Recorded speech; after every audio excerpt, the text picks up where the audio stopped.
Assalamualaikum warahmatullahi wabarakatuh. Kami dari kelompok 6, yaitu Agil Wicaksono, Dina Aryani, dan Hanifah. Di sini kami akan membahas materi mengenai firming agent dan rising agent. Pengeras atau firming agent merupakan bahan tambahan pangan yang berfungsi untuk memperkeras atau mencegah melunaknya bahan makanan hasil olahan. Bahan tambahan pangan pengeras ditambahkan ke dalam bahan pangan pada saat proses pengolahan.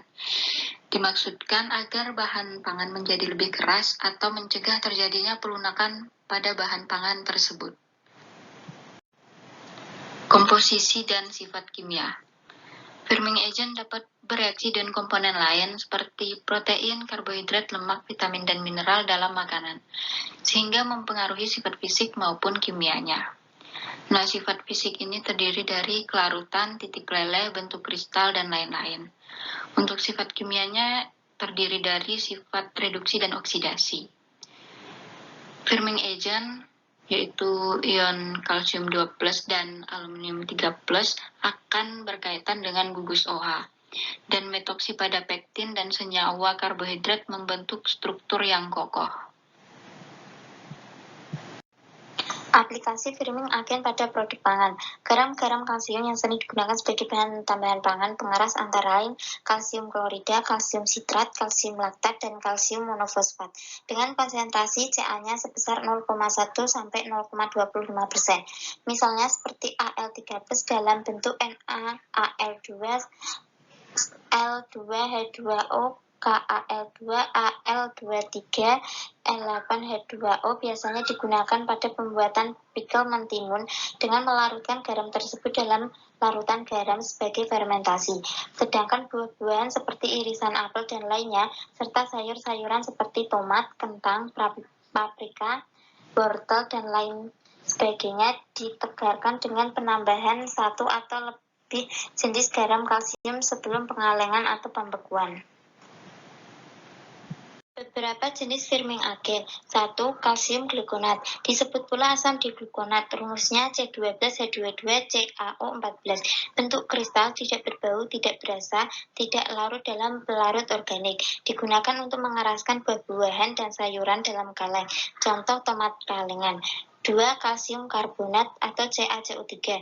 Bentuk kristal, tidak berbau dan berasa, pada suhu 825 derajat Celcius terurai menjadi CaO dan CO2, larut dalam air dan dapat bergabung dengan asam, garam aluminium, dan garam amonium.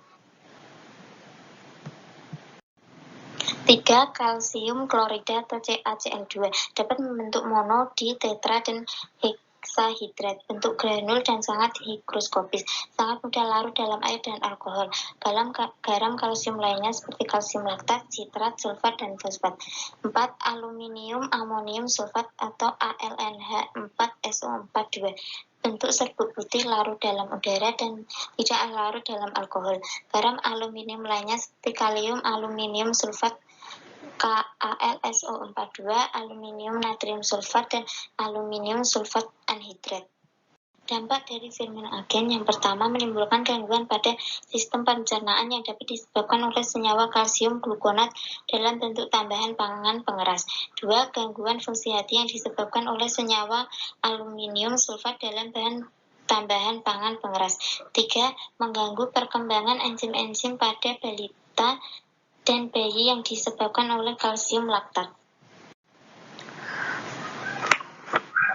Baik, yang selanjutnya adalah rising agent, di mana rising agent ini adalah bahan tambahan pangan yang berupa senyawa tunggal atau campuran untuk melepaskan gas sehingga meningkatkan volume adonan, di mana bahan pengembang ini dapat berupa zat kimia sintetis maupun berbagai mikroorganisme yang menghasilkan gas.